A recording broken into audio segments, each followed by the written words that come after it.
Баршаңызға сәлем, сіздермен бірге Мадина.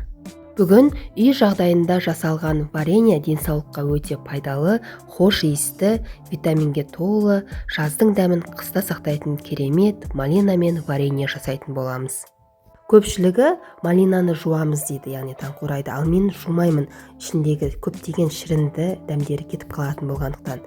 Үстіне осылай жақсылап мусорларын тазалап, бірге бір қант саламын. Осылай қант салып бір түнге қалдырсаңыздар да болады, бірақ мен уақытым кішкене аздау болғандықтан 2 сағатқа ғана қалдырып, осылай жақсылап араластырып, баяу отта бір қайнатып алдым. Осылай қайнағаннан кейін бетіне көбік шығады. Сол көбікті міндетті түрде алып тастаңыздар.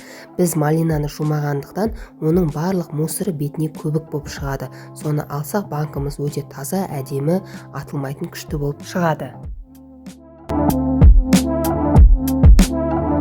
Осылай 15 минут бір қайнатып алдым. Суғаннан кейін жақсылап миксермен араластырдым, іртік-іртік болып қалмас үшін малиналар.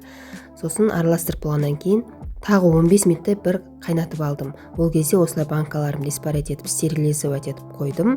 Мінекей ары қарай осылай стерилизовать етілген банкаларымызға малинаның, яғни таңқурайдың тосаптарын осылай құйып, аузын менде осындай брандалы крышка, жақсылап ауа кіріп кетпейтіндей қылып, қатты бұрап жабатын боламыз. Бұл видеода сізге малина вареньесін оңай және тез дайындалу жолын көрсеттім. Осылай малина вареньесін жасап, қысқа сақтап, қыста рахаттана отырып шай ішіңіз.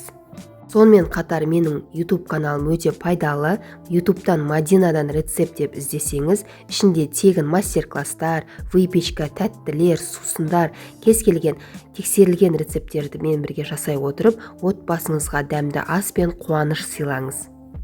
Видеомды соңына дейін көргеніңізге рахмет. Каналым пайдалы, тіркелуді ұмытпаңыз. Сонымен қатар келесі видеода қандай рецепт түсіргенімді қалайсыз, комментарияға жаза кетіңіз. Міндетті түрде оқимын.